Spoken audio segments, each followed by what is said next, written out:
शिक्षा उस शेरनी का दूध है जो जितना ज़्यादा पिएगा वह उतना ज़्यादा दहाड़ेगा। हेलो दोस्तों, welcome to my YouTube channel teaching with Chandra Prakash. दोस्तों, आज की ये वीडियो यूपी बोर्ड एग्ज़ाम 2023 के लिए बहुत ही महत्वपूर्ण है। यानी कि दोस्तों, यदि आप कक्षा 10 में हैं और आपका गणित का एग्ज़ाम है तो दोस्तों ये वीडियो आपके लिए बहुत ही महत्वपूर्ण है।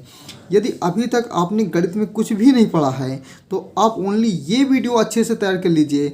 आपकी गणित में 70 में 70 मार्क्स आएंगे, एक भी नंबर कम नहीं होगा, क्योंकि ये वीडियो यूपी बोर्ड एग्ज़ाम 2023 के लिए बहुत ही महत्वपूर्ण है और उसी के लिए स्पेशल तैयार ही की गई है ये। तो चलिए बिना किसी देरी के आज की वीडियो को स्टार्ट करते हैं और आपको ये बता दें कि इस वीडियो में हम कक्षा 10 की गणित के संपूर्ण सलूशन कराने वाले हैं। पहले चैप्टर से लेकर लास्ट चैप्टर तक हम इसका सलूशन कराएंगे। तो देखिए, पहले चैप्टर जो है रियल नंबर यानी कि दोस्तों वास्तविक संख्याएं, तो इसमें सबसे पहले हम जो डिस्कस करेंगे वो जो मोस्ट इम्पोर्टेंट प्रमेय है यूक्लिड विभाजन प्रमेयिका। यानी कि दोस्तों ये क्या होती है हम इसको समझेंगे। कभी कभी इसका स्टेटमेंट भी पूछ लिया जाता है। तो इसका स्टेटमेंट क्या है, दो धनात्मक पूर्णांक ए और बी दिए रहने पर एक ऐसी अद्वितीय पूर्ण संख्याएं क्यू और आर इस प्रकार विद्यमान होते हैं कि ए बराबर बी क्यू प्लस आर होता है। और जहाँ आर का जो मान होता है यानी दोस्तों यहाँ ए जो होता है वो भाज्य होता है, बी भाजक होता है और क्यू क्या होता है, भागफल होता है, आर क्या होता है, शेषफल होता है। यानी कि जो आर का मान होता है वो हमेशा जीरो से बड़ा होगा, जो शेषफल होता है वो हमेशा जीरो से बड़ा होगा या तो जीरो के बराबर होगा, और हमेशा दोस्तों क्या होता है वो भाजक से कम होता है। इसको इस प्रकार भी लिखा जा सकता है कि भाज्य बराबर भाजक गुणे भागफल प्लस शेषफल। तो आप इसको अच्छे से तैयार करेंगे। यही क्या है, यूक्लिड विभाजन प्रमेयिका का स्टेटमेंट है। दूसरा पॉइंट इसका हम डिस्कस करेंगे कि इस वीडियो में हम खाली फार्मूले और उनसे जितने कॉन्सेप्ट हैं उनके बारे में डिस्कस करेंगे। अन्य वीडियो में हम हर एक चैप्टर के अलग अलग जितने भी महत्वपूर्ण क्वेश्चन होंगे उन सभी क्वेश्चनों का भी डिस्कस करेंगे। तो इस वीडियो में आप अच्छे से फार्मूलों को तैयार कर लीजिए, क्योंकि अन्य वीडियो में हम जितने भी महत्वपूर्ण क्वेश्चन होंगे उनको भी हम आपको करा देंगे। नेक्स्ट पॉइंट को समझेंगे, किन्हीं दो धनात्मक पूर्णांक ए और बी के लिए, यानी दो धनात्मक पूर्णांक हैं तो उनके लासा और मासा तथा उन दोनों धनात्मक पूर्णांकों के बीच में क्या संबंध होता है। यानी कि दोस्तों पहली संख्या गुणे दूसरी संख्या बराबर होता है लासा गुणे मासा। यानी इसको ऐसे समझेंगे कि दो संख्याओं का एचसीएफ और उनका एलसीएम, इन दोनों का जो गुणनफल होता है वो उन दोनों संख्याओं के गुणनफल के बराबर होता है। ये फार्मूला बहुत इंपॉर्टेंट है, इसको आप अच्छे से तैयार करेंगे। नेक्स्ट पॉइंट पे जो हम बात करेंगे वो है परिमेय संख्याएं, यानी कि दोस्तों रेशनल नंबर क्या होते हैं। रेशनल नंबर ये जानेंगे, ऐसी संख्याएं जिन्हें पी अपान क्यू के रूप में लिखा जा सकता है और जहां दोस्तों पी और क्यू दोनों क्या होते हैं, सह अभाज्य संख्याएं हों। सह अभाज्य संख्याएं क्या होती, मतलब ऐसी संख्याएं जिनका एचसीएफ क्या हो 1 हो, वे संख्याएं क्या कहलाती, सह अभाज्य संख्याएं कहलाती हैं। तो दोस्तों ऐसी संख्याएं जिन्हें पी अपान क्यू के रूप में लिखा जा सकता है वो क्या कहलाती हैं, परिमेय संख्याएं कहलाती हैं। यानी कि दोस्तों उन्हें रेशनल नंबर कहते हैं। तो दोस्तों आप ये जान गए कि परिमेय संख्याएं क्या होती हैं। अब परिमेय संख्याओं से रिलेटेड भी बहुत सारे क्वेश्चन बनते हैं। यानी कि दोस्तों नेक्स्ट पॉइंट हम बात करेंगे परिमेय संख्या के बारे में।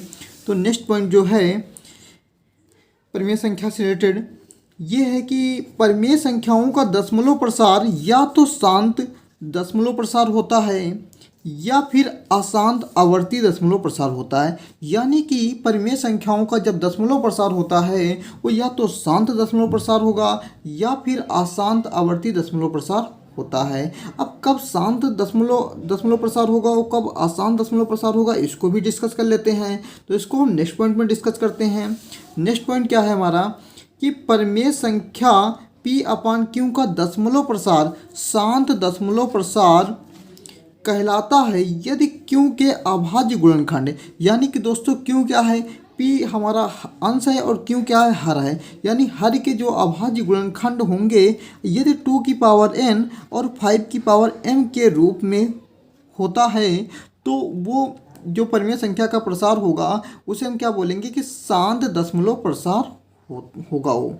ठीक है। यदि हर के जो अभाज्य गुणनखंड होंगे वो 2 की पावर n और 5 की पावर m के रूप में होने चाहिए, यानी कि n और m कोई भी इंटीजर हो सकते हैं, यानी कि पॉजिटिव इंटीजर होने चाहिए। n और m का मान क्या हो, कोई भी एनी पॉजिटिव इंटीजर हो सकते हैं। एग्जाम्पल में जैसे 187 अपान में 2 की पावर 4 इंटू 5 की पावर 3, इसका दशमलव प्रसार शांत दशमलव प्रसार है। शांत दशमलव प्रसार क्यों है दोस्तों, क्योंकि यहाँ पर देखो, यहाँ पर ओनली 2 की पावर n और 5 की पावर m ही मिल रहा हर में, तो इसीलिए इसका दशमलव प्रसार क्या होगा, शांत दशमलव प्रसार होगा।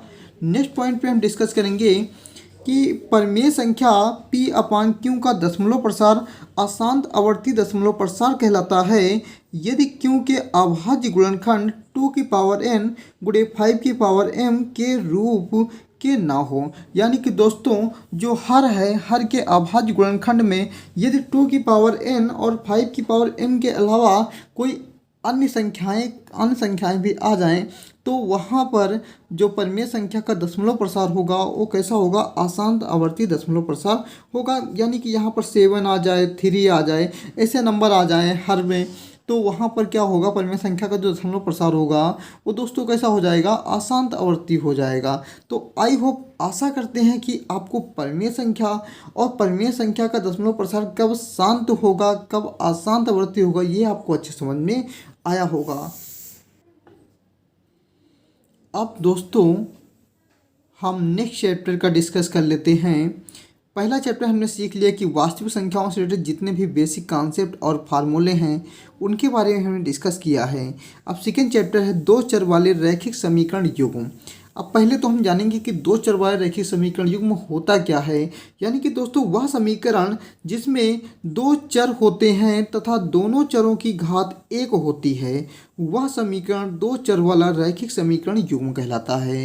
यानी कि दोस्तों एक ऐसा समीकरण जिसमें कितने चर होने चाहिए, दो चर होने चाहिए, और प्रत्येक चर यानी कि दोनों चर की घात जो होनी चाहिए वो एक होगो, अगर एक है तो वह चर क्या, वह समीकरण क्या कहलाएगा, दो चर वाले रैखिक समीकरण युग्म कहलाएगा। एग्जाम्पल को हम देखेंगे ऐसे कि वह समीकरण जिसे ax plus B Y plus C बराबर 0 के रूप में व्यक्त किया जा सकता है उसे दो चर वाला रैखिक समीकरण युग्म कहते हैं।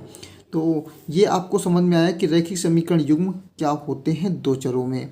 तो जिसमें दो चर होंगे और प्रत्येक चर की पावर कितनी होनी चाहिए, 1 होनी चाहिए। यदि प्रत्येक चर की पावर कितनी दोस्तों 1 आ रही है तो वो क्या कहलाएगा, दो चरों में रैखिक समीकरण युग्म कहलाएगा। यानी कि अगर हम एग्जाम्पल की बात करें तो एग्जाम्पल में हम देख लेंगे, एग्जाम्पल में जैसे इसको हम लिख लें 3x plus 4y plus 5 equal to 0। ये हमारा क्या हो जाएगा, दो चर वाला रैखिक समीकरण हो जाएगा। यहाँ पर देखो, यहाँ पर c तो 0 हो सकता है। यहाँ हमने जो लिखा है equation ax plus B Y plus C बराबर 0, यहाँ पर c 0 हो सकता है। मतलब हम इसको ऐसे लिख सकते हैं 2x प्लस 4y बराबर 0। ये तो दो चर में रैखिक समीकरण युग्म है, लेकिन यहाँ पर अगर b 0 हो जाए तो ये दो चर वाला रैखिक समीकरण युग्म 0, मतलब दो चरों में रैखिक समीकरण युग्म नहीं कहलाएगा। यहाँ पर क्या होना चाहिए कि a and b not equal to 0, a और b क्या है, 0 के बराबर ना हो। c कैन बी 0, यानी c 0 बराबर हो सकता है। ठीक है, तो आई होप, आशा करते हैं कि आपको ये समझ में आया होगा कि दो चर वाला रैखिक समीकरण युग्म क्या होता है। नेक्स्ट पॉइंट पे हम बात करेंगे अब दो चर वाला रैखिक समीकरण युग्म के। अगले पॉइंट पे हम बात करेंगे कि सभी दो चर वाले रैखिक समीकरण सरल रेखा को निरूपित करते हैं। यानी कि जितने भी दो चर वाले रैखिक समीकरण युग्म होते हैं वो क्या होते हैं, एक सरल रेखा। और सरल रेखा का समीकरण आपने पढ़ा होगा कि ax plus B Y plus C, ये क्या होता है, एक सरल रेखा का भी एक समीकरण होता है। तो जितने भी दो चर वाले रैखिक समीकरण होते हैं वो क्या करते हैं, सरल रेखा को निरूपित करते हैं। नेक्स्ट पॉइंट पे हम बात करेंगे अब दोस्तों हम बात करेंगे कि यदि दो सरल रेखाओं के समीकरण दे रखे हैं हमें a1x plus B one Y plus C one equal to 0 व a2x plus B two Y plus C two equal to 0 हो, तो अब हम इनके सलूशन के बारे में बात करेंगे। यानी कि रेखाएं कब प्रतिच्छेदी होंगी, कब समांतर होंगी और कब समपाती होंगी। पहले हम प्रतिच्छेदी रेखाओं के लिए देखेंगे।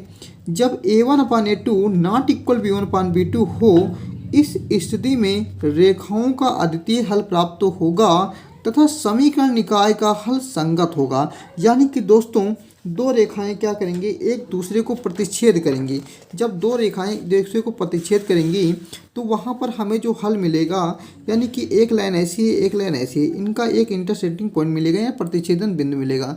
तो इस कंडीशन में हमें क्या होगा, एक हल प्राप्त होगा, वो भी एक अद्वितीय हल प्राप्त होगा। और इन दोनों रेखाओं का जो हल होगा वो कैसा होगा, संगत होगा। तो ये आपको समझ में आया कि प्रतिच्छेदी रेखाएं, इनके बेस पे हम क्वेश्चन को नेक्स्ट वीडियो में डिस्कस करेंगे। इस वीडियो में ओनली हम कॉन्सेप्ट और फार्मूलों को डिस्कस कर रहे हैं। नेक्स्ट हम देखेंगे रेखाएं समांतर कब होंगी। समांतर रेखाएं क्या होती हैं, आप यही जान लीजिए कि ऐसी रेखाएं जिनके बीच की दूरी हमेशा क्या हो, बराबर हो, मतलब वो एक दूसरे को कभी ना काटें, तो वे रेखाएं क्या कहलाती हैं, समांतर रेखाएं कहलाती हैं। इनकी कंडीशन क्या होती है कि A1/A2 बराबर होना चाहिए B1/B2 और नॉट इक्वल होना चाहिए C1/C2 के। अगर ऐसी कंडीशन दो लाइन प्रूव कर रही हैं तो वहाँ पर लाइन क्या होंगी, दोनों समांतर हो जाएंगी। इस स्थिति में रेखाओं का कोई हल नहीं मिलेगा तथा समीकरण निकाय का हल असंगत होगा। यानी कि दोस्तों जब दो रेखाएं एक दूसरे को प्रतिच्छेद ही नहीं करेंगी, उनका कोई प्रतिच्छेदन बिंदु ही नहीं होगा, तो रेखाओं का हल जो होगा वो हमें कोई किसी प्रकार का कोई भी हल प्राप्त नहीं होगा। इसलिए समीकरण निकाय का जो हल होगा वो कैसा होगा, असंगत होगा। चलिए नेक्स्ट हम पॉइंट पे बात करेंगे। नेक्स्ट पॉइंट हमारा क्या है, समपाती रेखाएं। अब हम इसके बारे में देखेंगे कि रेखाएं समपाती कब होंगी। समपाती के लिए क्या कंडीशन होती है कि A1/A2 बराबर होना चाहिए B1/B2, इक्वल होना चाहिए C1/C2 के। इस स्थिति में रेखाओं के अपरिमित रूप से अनेक हल प्राप्त होते हैं तथा समीकरण निकाय का हल संगत होता है। यानी कि दोस्तों ये लाइन क्या होती है, एक दूसरे के ऊपर ओवरलैप होती हैं। जब दो लाइन एक दूसरे के ऊपर ओवरलैप होती है तो वो क्या करती है, तो उस कंडीशन में हमें इनफाइनाइट नंबर ऑफ सॉल्यूशन प्राप्त होते हैं। तो अगर ये कंडीशन है कि A1/A2 इक्वल है B1/B2 और इक्वल है C1/C2, तो इस कंडीशन में हमें अपरिमित रूप से अनेक हल प्राप्त होंगे तथा समीकरण निकाय का हल कैसा होगा, संगत होगा। समीकरण निकाय का हल कैसा होगा दोस्तों, संगत हो जाएगा। इसी चैप्टर के नेक्स्ट कॉन्सेप्ट के बारे में डिस्कस कर लेते हैं। नेक्स्ट कॉन्सेप्ट क्या है कि नदी और नाव। इस पे भी बहुत सारे क्वेश्चन पूछे जाते हैं, तो इसको आप अच्छे से समझिएगा कि हम मान लेते हैं कि नदी की चाल क्या है, y किलोमीटर प्रति घंटा है और नाव की चाल मान लेते हैं x किलोमीटर प्रति घंटा है। तो दोस्तों जब नाव क्या होती है, नाव की चाल यानी कि नाव और नदी की चाल, नाव जब है नदी की धारा के दिशा में ही जा रही है तो इसे बोलते हैं कि नाव जो है धारा के अनुकूल जा रही है। और जब नाव धारा के अनुकूल जाती है तो चालें क्या होती, दोनों ऐड हो जाती हैं। यानी कि नाव की धारा के अनुकूल चाल जो होगी वो नाव की चाल प्लस क्या हो जाती है, नदी की चाल, मतलब धारा की चाल और नदी की चाल दोनों ऐड हो जाती है जब नाव क्या होती है, धारा के अनुकूल जाती है। और प्रतिकूल में क्या होता है कि नाव की चाल अगर x किलोमीटर प्रति घंटा है और नदी की चाल दोस्तों y किलोमीटर प्रति घंटा है, तब नाव की धारा के प्रतिकूल चाल यानी प्रतिकूल चाल में हमारा क्या होता है कि नाव की चाल में से धारा की चाल को घटा दिया जाता है। जब नाव जो है विपरीत, मतलब धारा जैसे पूरब की ओर बह रही है और नाव पश्चिम की ओर आ रही है, मतलब विपरीत डायरेक्शन में आ रही है, अपोजिट डायरेक्शन में, तो वहाँ पर क्या होगा कि नाव की चाल में से धारा की चाल को घटा दिया जाता है। और अनुकूल चाल में हम क्या करते हैं, जब अनुकूल मतलब नाव की धारा के अनुकूल चाल जो होती है उसमें हम क्या करते हैं, धारा की चाल को भी ऐड कर देते हैं। तो आई होप दोस्तों, आशा करते हैं कि आपको ये समझ में आया होगा कि कब आपको चाल, धारा की दिशा में नाव की चाल क्या होगी और धारा के विपरीत दिशा में नाव की चाल क्या होंगी। कुछ और फार्मूले हैं उनको भी डिस्कस कर लेते हैं। इनको आपको अच्छे से तैयार करना है कि आपको चाल बराबर क्या होता है, दूरी बटे समय होता है। अगर यहाँ से समय का हम फार्मूला लिखाएं तो समय बराबर क्या होगा, दूरी बटा चाल हो जाएगा। भाई समय यहाँ आ जाएगा, चाल यहाँ आ जाएगा। देखो नेक्स्ट फार्मूला इसी पे जो बनेगा, समय गुणे चाल बराबर दूरी होता है, यानी दूरी बराबर चाल गुणे समय होता है। तो दोस्तों इस चैप्टर को भी हमने अच्छे से समझ लिया है। अब दोस्तों हम नेक्स्ट चैप्टर द्विघात समीकरण के बारे में डिस्कस करेंगे। द्विघात समीकरण क्या होता है, यानी कि ax square plus B X plus C बराबर 0 के रूप की समीकरण को द्विघात समीकरण कहते हैं। यदि एक्स स्क्वायर का गुणांक यानी कि a शून्य ना हो, यानी a नॉट इक्वल टू 0 होना चाहिए। नोट, बी और सी के मान शून्य हो सकते हैं, बी और सी शून्य हो सकते हैं, लेकिन दोस्तों जो ए का मान है वो शून्य नहीं होना चाहिए। अगर ए का मान शून्य हो जाएगा तो ये द्विघात समीकरण नहीं रह जाएगी। यानी कि एग्जाम्पल की अगर हम बात करें तो जैसे 3x square plus 4x plus 5 equal to 0, मतलब ये इक्वेशन क्या होगी, एक द्विघात समीकरण हो जाएगी। यहाँ पर देखो ये भी हो सकता है कि 3x square plus 5 equal to 0, ये भी एक द्विघात समीकरण होगी।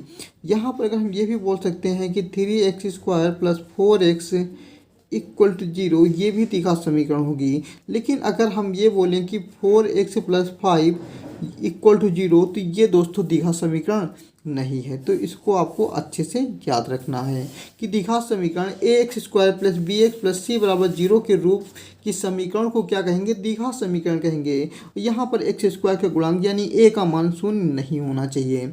अब हम देखेंगे द्विघात समीकरण को हल करने की विधियाँ, यानी कि द्विघात समीकरण को हम किन किन विधियों के द्वारा हल करेंगे।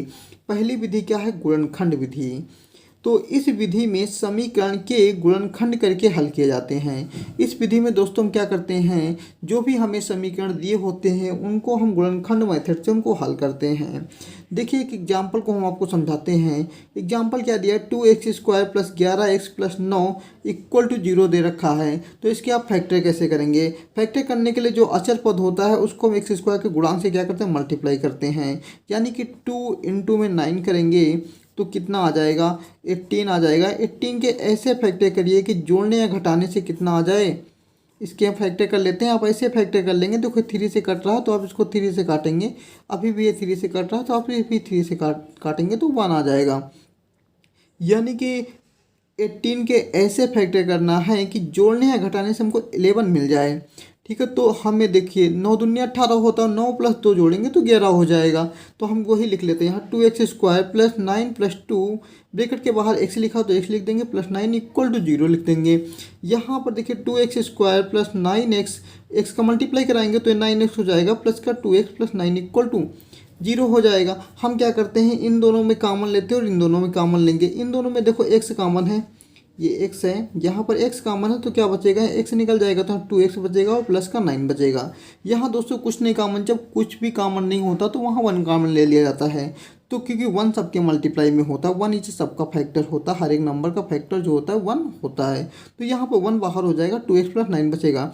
अब इन दोनों में देखो 2x प्लस 9, यानी कि 2x प्लस 9 यहाँ है और 2x प्लस 9 यहाँ है, तो इसको हम कॉमन लेंगे। 2x प्लस 9 एक ब्रैकेट में हो जाएगा, एक ब्रैकेट में क्या होगा, x प्लस 1 इक्वल टू 0। इसको जब सॉल्व करेंगे तो x इक्वल टू -1 और x इक्वल टू माइनस का 9/2 आ जाएगा। तो इस द्विघात समीकरण 2x square plus 11x plus 9 equal to 0 के शून्यांक जो होंगे वो -1 कामा माइनस का 9/2 हैं। तो ये क्या हो जाएंगे, इसके शून्यांक हो जाएंगे। तो आशा करते हैं कि गुणनखंड विधि से आपको समझ में आ गया होगा कि कैसे हम गुणनखंड विधि के द्वारा द्विघात समीकरण को हल करेंगे। नेक्स्ट विधि जो हमारी है वो है पूर्ण वर्ग बनाने की विधि। यानी कि दोस्तों किसी भी समीकरण को, द्विघात समीकरण हमें दिया होगा उसको हमें पूर्ण वर्ग बनाकर भी उसको सॉल्व कर सकते हैं। इस विधि में समीकरण को पूर्ण वर्ग बनाकर हल किया जाता है। यानी कि जो समीकरण दी होगी उसको हम क्या करेंगे, पूर्ण वर्ग बनाकर सॉल्व करेंगे।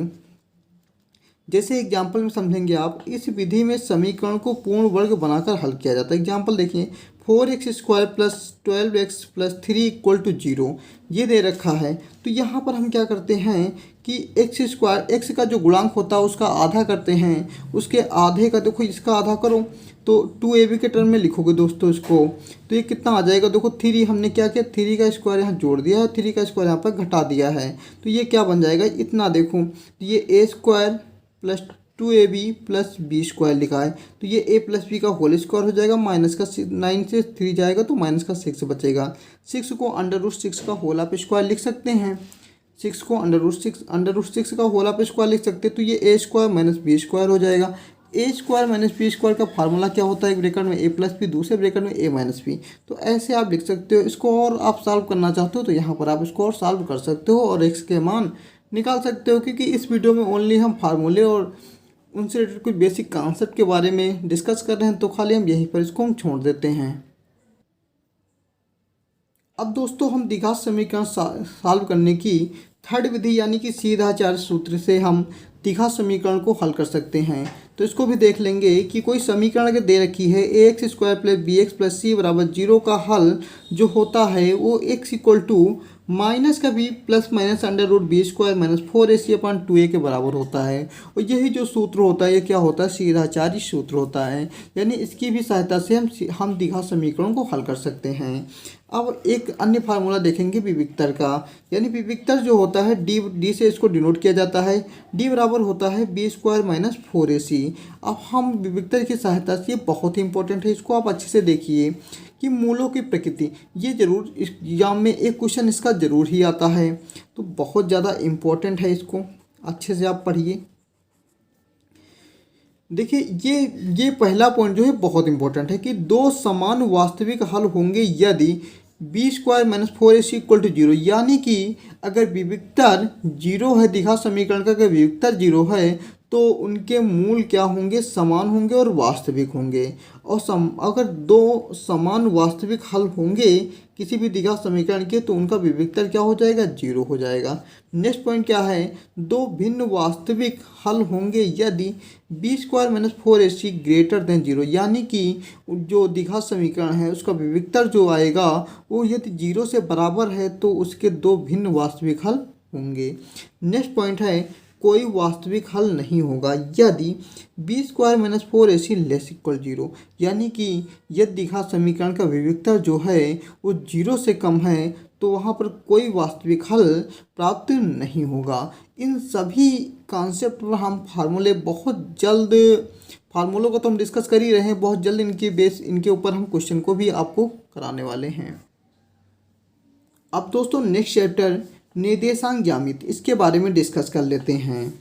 निर्देशांक ज्यामिति, पहले तो हम इसमें चतुर्थांश के बारे में देखेंगे कि चतुर्थांश क्या होता है। चतुर्थांश में दो अक्ष होती हैं, एक एक्स अक्ष होती है और एक क्या होती है, वाई अक्ष होती है। ये क्या होता है, पॉजिटिव यानी कि प्लस एक्स होता है, ये माइनस एक्स होता है। इसे बोलते हैं प्रथम चतुर्थांश, ये द्वितीय होता है, तृतीय होता है, चतुर्थ होता है। प्रथम चतुर्थांश में क्या होते हैं, अगर कोई पॉइंट हमने अगर चतुर्थांश के अंदर हमें कोई पॉइंट लिखना है तो अगर कोई पॉइंट पी लिखते हैं तो उसको एक्स कमा वाई के रूप में लिखे जाते हैं। यानी कि पहले हम एक्स का कोऑर्डिनेट लिखेंगे, बाद में हम वाई का कोऑर्डिनेट लिखेंगे। यानी कि हिंदी में बोलें तो पहले एक्स का निर्देशांक फिर वाई का निर्देशांक लिखा जाता है। तो दोस्तों प्रथम चतुर्थांश में एक्स और वाई दोनों क्या होते हैं, पॉजिटिव होते हैं। सेकंड चतुर्थांश में एक्स निगेटिव होता है और वाई क्या होता है, पॉजिटिव होता है। थर्ड चतुर्थांश में दोनों नेगेटिव होते हैं। और फोर्थ चतुर्थांश में क्या होता है कि एक्स हमारा पॉजिटिव होता है, वाई क्या होता है, निगेटिव होता है। तो इनके बेस पर भी बहुत सारे क्वेश्चन पूछे जाते हैं। जैसे कि आपको कोई पॉइंट दे दिया गया, आपको पॉइंट पूछा कि आप बताइए 3, -2 किस चतुर्थांश में होगा, तो आप इसको बता नहीं पाते क्योंकि एक नंबर में ऑब्जेक्टिव में ऐसे क्वेश्चन पूछे जाते हैं। तो आप इसको अच्छे से तैयार करिए। देखिए 3, यानी कि एक्स क्या आ गया, पॉजिटिव आ गया और वाई क्या आ गया, निगेटिव आ गया। देखिए ऐसा किस में आता है, जहाँ एक्स पॉजिटिव होता है, देखो चतुर्थांश मतलब चतुर्थ में, चतुर्थांश जो होता है उसके चतुर्थांश में जो होता है चौथे में एक्स पॉजिटिव होता है और वाई क्या होता है, निगेटिव होता है। तो ये कहाँ बिलोंग करेगा, चतुर्थांश में। तो आई होप आशा करते हैं कि ये आपको समझ में आया होगा चतुर्थांश के बारे में। नेक्स्ट हम जो पॉइंट पे डिस्कस करेंगे इसी चैप्टर के, वो दो बिंदुओं के बीच की दूरी का सूत्र। यानी कि दोस्तों दो बिंदुओं के बीच की दूरी का सूत्र, हमें दो बिंदु दिए होंगे और उनके निर्देशांक दे दिए होंगे। तो हमसे पूछा जाएगा कि दो बिंदुओं के बीच की दूरी यानी कि d का मान निकालो। तो यहाँ से जो d का मान होगा वो √x2 - x1 का whole square plus y2 - y1 का होल ऑफ स्क्वायर होता है। नेक्स्ट पॉइंट पे हम बात करेंगे, नेक्स्ट फार्मूला इसी चैप्टर का, खंड सूत्र। खंड सूत्र यही दोस्तों, खंड सूत्र हम दो प्रकार से पढ़ेंगे। यानी कि एक लाइन अगर ए बी है और इस पे कोई बिंदु आर जो है इसको अंता विभाजित कर रहा है। यानी अंता विभाजित का मतलब कि बिंदु जो आर है वो इसको M1:M2 में इसको अंता विभाजित कर रहा है कि बिंदु जो है आर है वो उसी लाइन पर स्थित है। यानी दोस्तों तो उसको क्या बोलेंगे, अंता विभाजन बोलेंगे। और बिंदु क्या है, अगर बाहर है लाइन के तो उसको वाह्य विभाजन बोला जाता है। तो बिंदु आर ए बी को अंता विभाजित कर रहा है, अतः बिंदु आर के निर्देशांक जो होंगे वो M1 x2 plus M2 x1 अपान M1 प्लस M2, और सेकेंड निर्देशांक जो होगा M1 y2 plus M2 y1 अपान M1 प्लस M2 होता है। तो यदि अंतः विभाजन कोई बिंदु अगर किसी भी लाइन को अंतः विभाजन करने के निर्देशांक पूछता है तो आप ये फार्मूला लगाएंगे। और यदि कोई बिंदु है जो किसी लाइन को वाह्य विभाजित कर रहा है तो आप ये फार्मूला लगाएंगे कि M1 x2 minus M2 x1 अपान M1 माइनस M2, दूसरा निर्देशांक जो होगा M1 y2 minus M2 y1 अपान M1 माइनस M2, ये सेकंड निर्देशांक होगा। जब वाह्य विभाजन करेगा तो ये फार्मूला, और अंतः विभाजन करेगा जो इससे पहले फार्मूला बताए हैं वो आप लगाएंगे। नेक्स्ट पॉइंट देखेंगे कि मध्य बिंदु के निर्देशांक। यानी कि दोस्तों हमें कोई दो बिंदु दिए होंगे और उनके बीच का हमें पॉइंट निकालना होगा, यानी कि मध्य बिंदु। हम मान लेते हैं कि ए और बी कोई दो पॉइंट दिए हैं और इसका मध्य बिंदु जो पी है इसके निर्देशांक क्या होंगे। तो मध्य बिंदु के निर्देशांक यानी कि बिंदु पी रेखा ए बी का मध्य बिंदु है, अतः बिंदु पी के निर्देशांक जो होंगे वो x1 प्लस x2 कामा y1 प्लस y2 यानी कि x1 प्लस x2 कामा y1 प्लस y2 ये क्या होते हैं, मध्य बिंदु के निर्देशांक का सूत्र होता है। तो ऐसे आप मध्य बिंदु को निकाल लेंगे। नेक्स्ट हम बात करेंगे त्रिभुज का क्षेत्रफल। पूछा जाता है कि आपको त्रिभुज का क्षेत्रफल निकालने के लिए बहुत फार्मूले बताए गए। यानी कि आपको एक फार्मूला यही बताया गया कि 1/2 आधार गुणे ऊंचाई।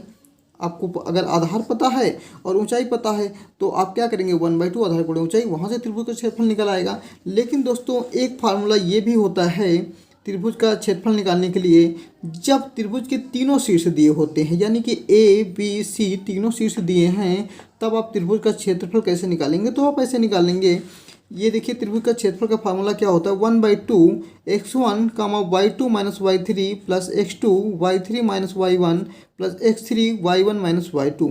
इसको आप याद कैसे करेंगे, याद आप यहाँ x1 plus x2 plus x3 लिख लीजिए। फिर आपको 3 अंक याद रखने हैं, यानी कि 23, 31, 12। आपको ये याद रखना है, खाली बस आपको ये याद रखना है कि x1 plus x2 plus x3 लिख देंगे। फिर y के साथ में 3 अंक याद रखना है, 23, 31, 12। आपको ऐसे इसको याद कर लेना है। और इससे रिलेटेड कुछ पॉइंट इंपॉर्टेंट है, उसको आप देखिए। यदि 3 बिंदु संरेख हैं, यदि बिंदु बेटा संरेख हैं, तब त्रिभुज का क्षेत्रफल कैसा होगा भाई, शून्य होगा, क्योंकि त्रिभुज बनेगा नहीं। जब त्रिभुज बनेगा नहीं तो उसका क्षेत्रफल कैसा होगा, शून्य हो जाएगा। एक तो ये कंडीशन होती है, और दूसरी कंडीशन ऐसी भी आप प्रूव कर सकते हो कि ए बी सी यदि 3 बिंदु संरेख हैं तो इसका मतलब पहला पॉइंट है, पहले पॉइंट से लास्ट पॉइंट के बीच की दूरी जो होगी, पहले पॉइंट से बीच वाले पॉइंट की दूरी प्लस बीच वाले पॉइंट से लास्ट वाले पॉइंट की दूरी के योग के बराबर होगी। यानी कि AC बराबर क्या होगा, AC बराबर AB प्लस BC होगा। तो आई होप, आशा करते हैं कि आपको इतना समझ में आ गया होगा। अब दोस्तों हम नेक्स्ट चैप्टर का डिस्कस करेंगे, त्रिकोणमिति का परिचय। त्रिकोणमिति में हम समकोण त्रिभुज के बारे में अध्ययन करेंगे। यानी कि त्रिकोणमिति में जो हम पढ़ेंगे वो एक समकोण त्रिभुज के बारे में पढ़ेंगे। पहले हम देखेंगे समकोण त्रिभुज क्या होता है, कि वह त्रिभुज जिसका एक कोण समकोण, यानी कि समकोण का मतलब 90 डिग्री 90 अंश होता है, वह त्रिभुज क्या कहलाता है, समकोण त्रिभुज कहलाता है। समकोण त्रिभुज में क्या होता है, समकोण त्रिभुज में पाइथागोरस प्रमेय लागू होती है। और एक चीज़ ये देखेंगे, समकोण त्रिभुज में एक ऐसा त्रिभुज जिसका एक कोण कितना होना चाहिए, 90 डिग्री होना चाहिए। और दोस्तों जो 90 डिग्री के सामने की जो भुजा होती है उसे कर्ण कहते हैं। और अगर हम थीटा को यहाँ ले रहे हैं तो थीटा के सामने की भुजा ये जो होगी AB, इसको हम क्या बोलेंगे, लंब बोलेंगे। और जिससे कोण लक्ष्य बनता है ये भुजा क्या होती है, आधार कहलाती है। तो पाइथागोरस प्रमेय क्या होती है कि कर्ण का स्क्वायर बराबर लंब का स्क्वायर प्लस आधार का स्क्वायर। पाइथागोरस प्रमेय दोस्तों ओनली समकोण त्रिभुज में ही लागू होती है। पाइथागोरस प्रमेय क्या होती है कि किसी भी समकोण त्रिभुज में बड़ी भुजा का वर्ग शेष दोनों भुजाओं के वर्गों के योग के बराबर होता है। यानी कि इसको ऐसे लिखें तो ऐसे भी लिख सकते हैं कि AC का स्क्वायर यानी AC यानी कर्ण का स्क्वायर बराबर होगा AB का स्क्वायर यानी लंब का स्क्वायर प्लस BC का स्क्वायर यानी कि आधार का स्क्वायर, इन दोनों के योग के क्या होगा, बराबर होगा। अगला पॉइंट हम देखेंगे त्रिकोणमितीय अनुपात। त्रिकोणमितीय अनुपात में हम देखेंगे कि साइन थीटा बराबर क्या होता है, लंब बटे कर्ण होता है। कॉस थीटा बराबर क्या होता है, आधार बटे कर्ण। tan थीटा बराबर लंब बटे आधार, tan थीटा बराबर होता है लंब बटे आधार। और sec थीटा बराबर होता है कर्ण बटे आधार। cosec थीटा बराबर दोस्तों होता है कर्ण बटे लंब। और cot थीटा बराबर होता है आधार बटे लंब। अब आप इसको याद कैसे करेंगे, उसकी आप ट्रिक देखिए। ट्रिक को आपको ये याद रखना है कि लाल बटे कक्का, आपको इतना याद रखना है, लाल बटा कक्का। एल का मतलब लंब होगा, ए का मतलब आधार होगा, के का मतलब कर्ण होगा। यानी साइन थीटा बराबर क्या हो जाएगा, तो लंब बटे कर्ण। देखो यहाँ लिखा है लंब बटे कर्ण, तो साइन थीटा बराबर लंब बटे कर्ण। कॉस थीटा बराबर आधार बटे कर्ण। और tan थीटा बराबर लंब बटे आधार होता है। देखो साइन थीटा जो होता है कासिक थीटा का उल्टा होता है, तो कासिक थीटा बराबर बेटा क्या होगा, कर्ण बटे लंब हो जाएगा। सेक थीटा बराबर कर्ण बटे आधार हो जाएगा। और cot थीटा बराबर लंब बटे आधार, आधार बटे लंब हो जाएगा। तो आप ऐसे इसको याद रखेंगे। अब दोस्तों हम त्रिकोणमितीय अनुपातों की सारणी के बारे में देख लेंगे। इस सारणी को आपको अच्छे से तैयार करना है, क्योंकि इससे एक दो क्वेश्चन जरूर ही आएंगे। तो आपको इसको तो अच्छे से तैयार कर लेना है। आपको इसको मैंने एक वीडियो में बताया है कैसे आप इसको लर्न करेंगे, तो इसमें आपको मैं खाली समझा देता हूँ और सारणी को आपको दिखा देता हूँ कि देखो हमें जो याद रखना है 0 अंश, 30 अंश, 45 अंश, 60 अंश और 90 अंश पे हमें याद रखना है। तो टोटल 6 त्रिकोणमितीय अनुपात होते हैं, इन्हीं के बारे में हमें याद रखना है। और कितने कितने एंगल पे याद रखना है, तो 0, 30, 45, 60 और 90 के बारे में याद रखना है। साइन थीटा का आपको याद है, देखो साइन 0 का मान 0, साइन 30 का मान 1/2, साइन 45 का 1/√2, साइन 60 का √3/2 और 90 का 1 होता है। cos थीटा का लिखना है तो आप उल्टा लिख दीजिए, cos थीटा का लिखना हो तो आप क्या करें, उल्टा लिखते चले आइए। tan थीटा का मान साइन अपन कास होता है, इसको अपन लिख दीजिए। तो इसको आप अच्छे से देख लेंगे, मैं आपको अच्छे से इसको दिखा देता हूँ, तो आप टेबल को अच्छे से तैयार कर लेंगे। और अगर आपको नहीं याद हो रहा है तो आप हमारी वीडियो को देख लेंगे, हमारे चैनल पर जाके वहाँ पर वीडियो में देखेंगे तो आपको वहाँ पर समझ में आ जाएगा। आपको हम ये बता देते हैं कि साइन थीटा का मान निकालेंगे कैसे। देखो हमें 0 अंश से निकालना होता है, तो यहाँ पर क्या करो, 0 लिख दो। उसके बाद देखो क्या है, कितने खाँचे उतने लिख दो। 1 लिखा, फिर 2 लिखा, फिर 3 लिखा है, फिर 4 लिख देते हैं। फिर सबसे बड़ा नंबर कौन सा है, 4 है। 4 से क्या करो, सबको डिवाइड कर दो। 4 से हम क्या करते हैं, सबका डिवाइड कर देते हैं। जब 4 से सबको हम डिवाइड कर देंगे, फिर सबका क्या करते हैं, स्क्वायर रूट ले लेते हैं। दोस्तों क्या करेंगे, सबका स्क्वायर रूट ले लेंगे। जब सबका स्क्वायर रूट लेंगे, यहाँ देखो 0/4 क्या होगा, 0 हो जाएगा। तो साइन 0 का मान 0 लिख दिया। देखो 1/4 का स्क्वायर रूट करेंगे तो देखो 1/2 लिख दिया। 2/4 करेंगे तो इसको काटेंगे तो कितना 1/2 आएगा, तो 1/√2 आएगा। तो इसका मान क्या है, 1/√2 साइन 45 का मान। और साइन 60 का मान देखेंगे तो ऊपर देखो √3 लिखा है, तो रूट ऊपर तो 3 लिखा तो उसका रूट हो जाएगा। 4 लिखा तो 4 का 2 आगे आ जाएगा, √3/2 हो जाएगा। तो साइन 60 का मान कितना होगा, √3/2 हो जाएगा। और साइन 90 का मान मान ली 4 और 5, 4 काटे, इसको काटेंगे तो कितना 1 आएगा। 1 का स्क्वायर रूट भी कितना होता है, 1 होता है। तो साइन 90 का मान 1 हो जाएगा। तो ऐसे आप इनके मान को निकाल सकते हैं। ये आप नेक्स्ट वीडियो मैंने बहुत अच्छे से समझाया है, उसको आप देख लेंगे, वहाँ पर आपको समझ में आ जाएगा। क्योंकि इस वीडियो में ओनली हम फार्मूलों का डिस्कस कर रहे हैं, इसलिए हम आपको थोड़ा सा फास्ट फार्मूले डिस्कस करेंगे। नेक्स्ट हमें जो याद रखना है वो सर्वसंख्याओं को याद रखना बहुत ही इंपॉर्टेंट है। आपको उनको अच्छे से तैयार करना, क्योंकि ये बहुत ही यूज होती हैं। तो पहली सब संख्या क्या है, sine square theta plus cos square theta equal to 1 होता है। यहाँ से दोस्तों का साइन स्क्वायर थीटा का मान निकालें तो कितना होगा, 1 माइनस कास स्क्वायर थीटा हो जाएगा, ये उधर जाएगा माइनस का हो जाएगा। और कास स्क्वायर थीटा का मान निकालें तो कितना होगा, 1 माइनस साइन स्क्वायर थीटा। यानी जहाँ पर 1 माइनस कास स्क्वायर थीटा लिखा होगा वहाँ पर हम साइन स्क्वायर थीटा लिख सकते हैं, और जहाँ पर 1 माइनस साइन स्क्वायर थीटा लिखा होगा वहाँ पर हम कास स्क्वायर थीटा लिख सकते हैं। सेकंड सब संख्या जो है हमें याद रखनी है, sec square theta minus tan square theta equal to 1 होता है। यहाँ से सेक स्क्वायर थीटा का मान निकालें तो कितना आएगा, 1 प्लस tan स्क्वायर थीटा होगा, ये उधर जाएगा तो प्लस का हो जाएगा। tan स्क्वायर थीटा बराबर लिखें तो कितना रखेंगे, सेक स्क्वायर थीटा माइनस का 1। थर्ड सब संख्या जो है वो cosec square theta minus cot square theta equal to 1 होता है। यहाँ से अगर दोस्तों कासिक स्क्वायर थीटा का मान निकालें तो कितना होगा, 1 प्लस काट स्क्वायर थीटा हो जाएगा। काट स्क्वायर थीटा बराबर क्या होगा, कासिक स्क्वायर थीटा माइनस का 1 हो जाएगा। आगे हम इसको देखेंगे कि त्रिकोणमितीय अनुपातों के बीच में संबंध, यानी कि जो त्रिकोणमितीय अनुपात होते हैं उनके बीच में संबंध कैसा होता है। साइन थीटा बराबर क्या होता है, 1/कासेक थीटा होता है। तो कासेक थीटा बराबर क्या होगा, 1/साइन थीटा। यानी साइन थीटा और कासेक थीटा एक दूसरे के क्या होते हैं, अपोजिट होते हैं। काश थीटा बराबर क्या होगा 1/sec थीटा, तो सेक थीटा बराबर क्या हो जाएगा 1/cos थीटा हो जाएगा। tan थीटा बराबर क्या होगा 1/cot थीटा, तो cot थीटा बराबर क्या होगा 1/tan थीटा हो जाएगा। और दो फार्मूले हमें और याद रखने हैं, जो ये फार्मूले हैं कि tan थीटा का मान जो साइन और कास के पदों में क्या होता है, तो tan थीटा बराबर होता है sin theta upon cos theta, और cot थीटा बराबर होता है cos theta upon sin theta. ये हमें अच्छे से याद रखने हैं। अब दोस्तों हम नेक्स्ट चैप्टर का डिस्कस करेंगे कि पृष्ठीय क्षेत्रफल और आयतन। इस चैप्टर बहुत ही इंपॉर्टेंट है, आपको इसके फार्मूले अगर आपको आते हैं तो आप इसके सारे क्वेश्चन हो जाएंगे, क्योंकि अगर फार्मूले हमें आ रहे हैं तो हम क्वेश्चन को कर लेंगे, क्योंकि फार्मूले में खाली वैल्यू पुटिंग करनी होती है हमें। तो इसके फार्मूले अच्छे से देखेंगे। पहले हम घन के बारे में डिस्कस करेंगे कि घन क्या होता है, जिसकी चारों भुजाएं सभी भुजाएं क्या होती है दोस्तों बराबर होती है, वो क्या कहलाता है घन कहलाता है। यानी तो हम बात करेंगे घन की भुजा, हम घन की भुजा को क्या मान लेते हैं स्मॉल ए मान लिया है। तो घन का आयतन क्या होगा, घन का आयतन जो होता है भुजा क्यूब होता है। आयतन निकालने के लिए क्या करिए आप, एक कोने को पकड़िए और जितनी साइड होती है सबसे मल्टीप्लाई करा दीजिए, वहाँ से क्या होगा घन का आयतन निकल आएगा। तो घन का आयतन क्या होता है भुजा क्यूब होता है। घन का पृष्ठीय क्षेत्रफल 4a² होता है। पृष्ठीय क्षेत्रफल का मतलब ये होगा दोस्तों कि चारों दीवारों का क्षेत्रफल, चारों दीवारों का क्षेत्रफल। जैसे हमें पॉलिश करने के लिए बोला कि तो पॉलिश छत पे तो होती नहीं और नीचे नहीं होती है, तो क्या होता है चारों दीवारों का क्षेत्रफल निकालना होगा, तो 4a² हो जाएगा। और घन का संपूर्ण पृष्ठीय क्षेत्रफल 6a² होता है।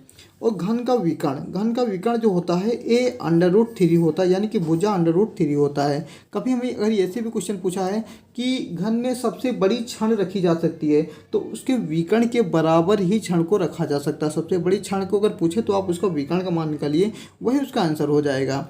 तो नेक्स्ट जो हम डिस्कस करेंगे वो हम घनाभ के बारे में डिस्कस करेंगे, यानी कि क्यूबॉइड। इंग्लिश में इसको क्या बोलते हैं क्यूबॉइड। जिसकी लंबाई को हम एल मान लेते हैं, लंबाई को एल माना, चौड़ाई को बी माना, ऊंचाई को एच मान लेते हैं। तो घनाभ का आयतन जो दोस्तों होता है लंबाई गुणे चौड़ाई गुणे ऊंचाई होता है, यानी कि LBH हो जाएगा। तो घनाभ का आयतन कितना होगा LBH होगा। घनाभ का पृष्ठीय क्षेत्रफल, अगर हम बात करेंगे घनाभ के पृष्ठीय क्षेत्रफल के बारे में, तो घनाभ का पृष्ठीय क्षेत्रफल क्या होता है 2LB + BH + HL होता है। घनाभ का विकर्ण होता है L² + B² + H² होता है। इसको आपको याद रखना है। जैसे एक क्वेश्चन इसमें भी ऐसे बनता है कि आपसे पूछ लेता है कि घनाभ में सबसे बड़ी कितनी लंबाई की सबसे बड़ी छड़ रखी जा सकती है, तो जो घनाभ का विकर्ण होता है उतनी ही बड़ी लंबाई की छड़ उसमें रखी जा सकती है। तो आपको जब सबसे बड़ी लंबाई की छड़ पूछी जाए तो आप क्या करिए उसका विकर्ण निकालिए। नेक्स्ट जो हम डिस्कस करेंगे वो हम सिलेंडर के बारे में डिस्कस करेंगे, यानी कि दोस्तों बेलन के बारे में। बेलन की बात करें तो बेलन की त्रिज्या को हम मान लेते हैं r और ऊंचाई को मान लेते हैं h। तो बेलन का आयतन जो हो जाएगा, बेलन का आयतन क्या होता है आधार का क्षेत्रफल गुणे ऊंचाई होता है। आधार का क्षेत्रफल क्या होगा πr² हो जाएगा। तो πr² × h, यानी बेलन का आयतन जो होगा वो πr² h हो जाएगा। बेलन का वक्रपृष्ठ कितना होगा 2πrh होता है। तो बेलन का संपूर्ण पृष्ठीय क्षेत्रफल कितना होगा, बेलन का संपूर्ण पृष्ठीय क्षेत्रफल का मतलब ये होता है कि उसको पूर्णतया ढकना, यानी कि अगर हम उस चीज़ को पूर्णतया ढकें तो पूरी तरह से ढकने में हमें कितने कपड़े का यूज करना हो, क्योंकि कपड़े से हम किसी चीज़ को पूरी तरह से ढक सकते हैं। तो दोस्तों क्या होता है कि बेलन का वक्रपृष्ठ प्लस आधार का क्षेत्रफल, तो आधार देखो ये एक आधार है, एक आधार ये है, और वक्रपृष्ठीय क्षेत्रफल इसका बाहरी पोर्शन, ठीक है।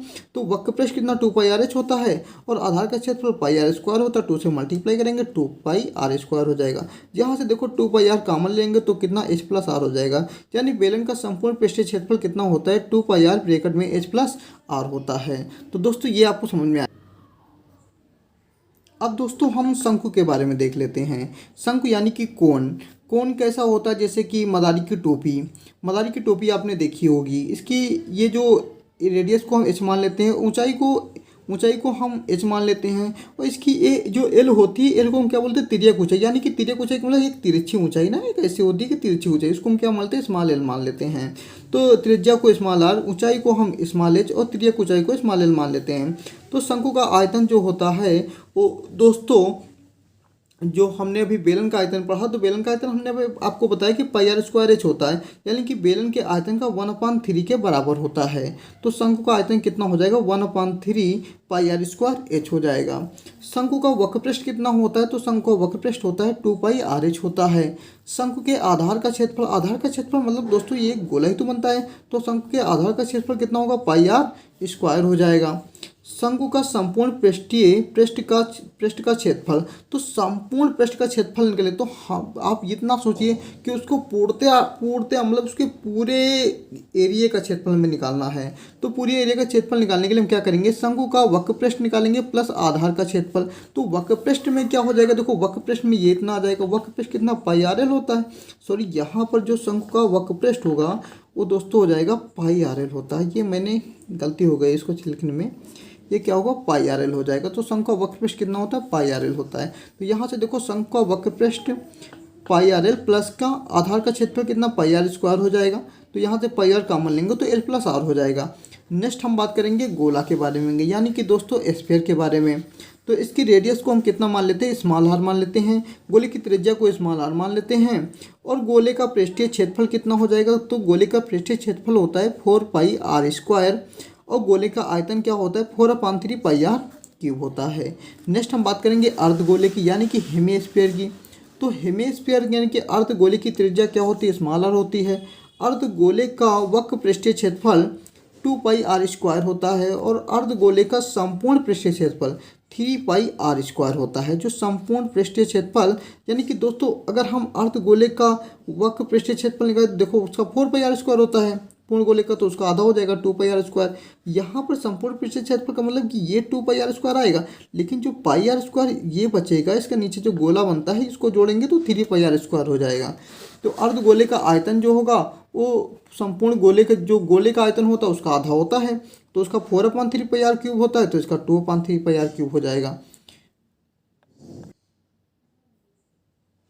नेक्स्ट हम देखेंगे कि शंकु का छिन्नक यानी कि शंकु के छिन्नक का, इसके भी वो क्वेश्चन बहुत ज़्यादा पूछे जाते हैं। छिन्नक का मतलब ये होता है कि संपूर्ण, अगर इसको कंप्लीट करें तो ये क्या हो जाएगा, एक कंप्लीट शंकु बना है, इसको कहीं पर क्या होते हैं एक पैरेलल काट दिया जाता है, ऐसे जब काटते हैं तो शंकु क्या हो जाता है, छिन्नक बन जाता है।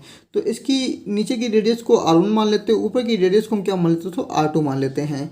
तो वक्र पृष्ठीय क्षेत्रफल इसका जो होगा, देखो शंकु का जो वक्र पृष्ठीय क्षेत्रफल कितना पाई आर एल होता है, तो यहाँ r की जगह क्या होगा r1 प्लस r2 हो जाएगा इंटू एल हो जाएगा। तो शंकु का छिन्नक होगा उसका वक्र पृष्ठीय क्षेत्रफल कितना होगा, पाई ब्रैकेट में r1 प्लस r2 ब्रैकेट के बाहर क्या होगा एल हो जाएगा। तो आयतन क्या होगा 1/3 पाई, फिर ब्रैकेट में r1 square plus r2 square plus r1 into r2 और ब्रैकेट के बाहर क्या होगा h हो जाएगा।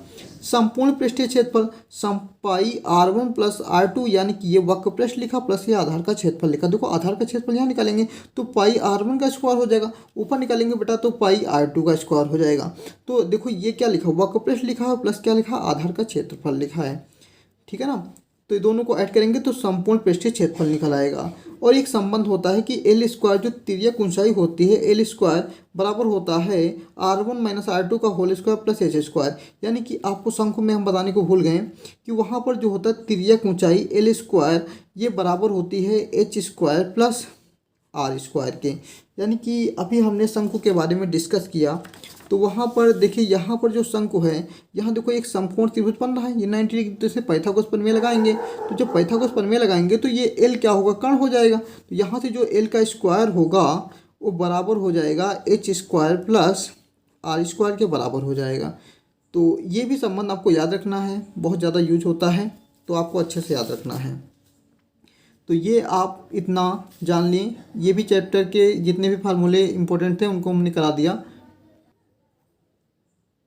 अब दोस्तों नेक्स्ट चैप्टर संख्यांकी यानी कि स्टैटिक्स, इसके बारे में हम देखेंगे कि समांतर माध्य क्या होता है। सबसे पहले हम समांतर माध्य देखेंगे। समांतर माध्य बराबर होता है प्रेक्षणों का योग बटे प्रेक्षणों की संख्या। समांतर माध्य ज्ञात करने की विधियाँ, समांतर माध्य ज्ञात करने की कई सारी विधियाँ होती हैं, उनके बारे में डिस्कस करेंगे। पहली विधि हम देखेंगे प्रत्यक्ष विधि। ये क्या होती है, इसमें क्या होता है सिग्मा एफ एक्स अपान सिग्मा एफ, यानी सभी प्रेक्षणों का योग और क्या होता है सभी प्रेक्षणों की संख्या होती है। तो एक्स क्या होती है आंकड़ों की संख्या, एफ क्या होती है दोस्तों यहाँ बारंबारता होती है। सेकंड विधि जो है कल्पित माध्य विधि, यहाँ X bar equal to, X bar का मतलब समांतर माध्य इक्वल टू ए होता है plus sigma F D upon sigma F, जहाँ ए क्या होता है कल्पित माध्य होता है। और डी हम कैसे निकालेंगे दोस्तों, डी बराबर क्या होता है एक्स माइनस ए होता है। नेक्स्ट विधि की हम बात करेंगे जो होती है पग विचलन विधि। पग विचलन विधि क्या होती है इसको हम देखेंगे। तो यहाँ से x बार बराबर होता है a plus sigma F you upon sigma F into H होता है। एच क्या होता है दोस्तों, वर्ग अंतराल होता है। और यहाँ जो यू का मान होता है वो बराबर होता है एक्स माइनस ए अपान एच के बराबर होता है। तो ये 3 विधियाँ हैं जो कि समांतर माध्य को ज्ञात करने की 3 विधियाँ, यानी कि पहली विधि क्या है, प्रत्यक्ष विधि, दूसरी कल्पित माध्य विधि और तीसरी पग विचलन विधि। इन तीनों विधियों पर क्वेश्चन पूछे जाते हैं, तो इनके फार्मूलों को आप अच्छे से तैयार करिए। अगर फार्मूले आपको आते हैं तो आप इनका सोल्यूशन भी अच्छे से कर लेंगे। नेक्स्ट दोस्तों हम बात करेंगे बहुलक यानी कि मॉड। बहुलक क्या होता है, बहुलक निकालने का एक ही मतलब बहुलक का मतलब ये होता है कि ऐसे किसी क्वेश्चन में पूछा जाए तो कोई भी टर्म अगर बहुत ज़्यादा बार रिपीट हो रहा है तो वही क्या हो जाता है, बहुलक हो जाता है। और अगर आपको एक सारणी बनाकर बहुलक को ज्ञात करना तो उसका फार्मूला होता है बहुलक equal to L plus F1 minus F0 upon 2F1 minus F0 minus F2 into H होता है। जहाँ L क्या होता है, बहुलक वर्ग की निम्न सीमा होती है। H क्या होता है, वर्ग अंतराल होता है। F1 दोस्तों क्या होती है, बहुलक वर्ग की बारंबारता होती है। और F0 क्या होता है, बहुलक वर्ग से ठीक पहले वर्ग की बारंबारता होती है। नेक्स्ट टॉपिक पे जो हम बात करेंगे वो माध्यिका के बारे में बात करेंगे, यानी कि दोस्तों मीडियन। मीडियन क्या होती है, मीडियन को हम 2 प्रकार से निकालते हैं।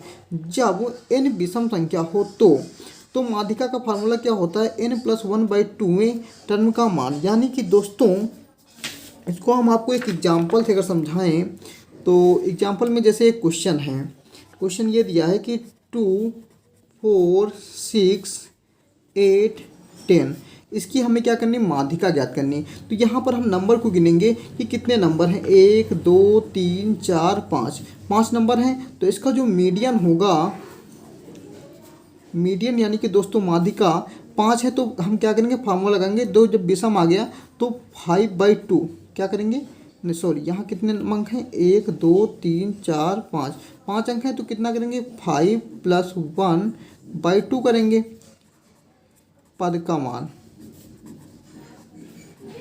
तो इसको जब डिवाइड करेंगे तो कितना आएगा, तो को 5 1 6 और 6 को 2 से डिवाइड करेंगे तो कितना 13वें मतलब कि तीसरे पद का मान। तो सबसे पहले इसमें क्या देखेंगे, तीसरे पद का मान जो होगा। तो तीसरा पद कौन सा आ रहा है इसमें, देखो पहला, दूसरा, तीसरा पद कौन 6 आ रहा है। तो इसका मतलब इस क्वेश्चन को जो माध्यिका होगी वो कितनी हो जाएगी, माध्यिका बराबर कितनी आएगी, 6 आएगी। तो 6 इसका आंसर हो जाएगा। तो ऐसे आप निकालेंगे। और इसी में अभी एक टर्म को बढ़ा दिया जाए, यहाँ पर 12 कर दिया जाए, तब इसकी माध्यिका देखो सम हो जाएगी। सम के लिए आप क्या करेंगे, सम के लिए आप ये फार्मूला लगाएंगे, जब n सम संख्या हो तब माध्यिका बराबर क्या होगा, n/2वें पद का मान प्लस n/2वें प्लस 1वें पद का मान अपान में 2 से इसको डिवाइड कर दिया जाता है। यानी कि जब क्या होगी, सम संख्या होगी तो n + 1/2वें पद का मान हो जाएगी माध्यिका। और जब विषम संख्या होगी तो क्या होगा, माध्यिका बराबर n + 1/2वें टर्म का मान हो जाएगा। और जब सम होगी तो ये फार्मूला लगाएंगे, n/2वें पद का मान प्लस n/2वें प्लस 1वें पद का मान अपान में 2 हो जाएगा। अगली हम विधि देखेंगे माध्यिका को ज्ञात करने की, कि वर्गीकृत आंकड़ों का माध्यक। कि वर्गीकृत अगर आंकड़े हमें दे रखे तो वहाँ पर दोस्तों अब माध्यिका ज्ञात करने की सेकंड विधि की हम बात कर लेंगे, कि वर्गीकृत आंकड़ों का माध्यक आप ऐसे भी ज्ञात कर सकते हैं कि माध्यक इक्वल टू क्या होता है, L + n/2 - CF अपान F गुणे H होता है। अब आप ये देख लीजिए कि यहाँ पर n क्या होगा, L क्या होगा और CF क्या होगा और H क्या होगा।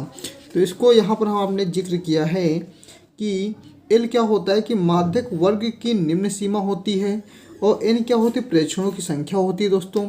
और CF जो होता है वो माध्यक वर्ग से ठीक पहले वर्ग की संचयी बारंबारता होती है। और जो स्मॉल f होगा वो माध्यक वर्ग की बारंबारता होती है। एक नेक्स्ट फार्मूला जो है, जो माध्यक और माध्य और बहुलक के बीच में जो संबंध को बताता है, आप उसको भी अच्छे से तैयार करके जाइए। क्योंकि जो लास्ट फार्मूला हमारा है, माध्य बहुलक और माध्यिका में संबंध। ये संबंध क्या होता है, जो बहुलक बराबर होता है 3 गुणे माध्यिका -2 गुणे माध्य। ये बहुलक, माध्यक और माध्य के बीच में क्या होता है दोस्तों, संबंध होता है। तो इस वीडियो में हमने सभी चैप्टर के जितने भी फार्मूले थे और उनसे रिलेटेड जितने भी कॉन्सेप्ट थे उनका डिस्कस किया है। तो दोस्तों इस वीडियो में हमने कक्षा 10 की गणित के सभी चैप्टर के जितने भी महत्वपूर्ण फार्मूले और उनसे रिलेटेड जितने भी इम्पोर्टेंट कॉन्सेप्ट थे उनके बारे में डिस्कस किया। तो आशा करते हैं कि आपको वीडियो अच्छी लगी हो। और दोस्तों हम चाहेंगे कि आप हमने अगर आपके लिए इतनी मेहनत की है तो आप भी खूब मेहनत करिए और एक अच्छे नंबर लाइए, यानी कि गणित में आप फुल मार्क्स लेकर आइए। और आपको किसी क्वेश्चन में करने में प्रॉब्लम होती है, आप क्वेश्चन को वीडियो के कमेंट बॉक्स में लिख देंगे या भेज देंगे, हम आपको उसका सलूशन करा देंगे। तो दोस्तों हम आपके लिए इतनी मेहनत करते हैं तो आपसे इतना कहेंगे, क्योंकि देखिए ये सारे पेज को लिखने में बहुत ज़्यादा मेहनत लगती है, क्योंकि अब हमारे पास बहुत सारी सुविधाएं तो है नहीं। तो जितनी सुविधाएं हैं हमारे पास उनसे हम आपकी हेल्प हमेशा करते हैं और आगे भी आपकी हेल्प हम करते रहेंगे। तो आपसे इतना कहेंगे कि आपसे जितना ज़्यादा हो सके उतना ज़्यादा वीडियो को शेयर करें, और वीडियो अगर अच्छी लगी हो तो वीडियो को लाइक करें, और चैनल पर पहली बार है तो चैनल को सब्सक्राइब कर लें। थैंक यू दोस्तों, धन्यवाद।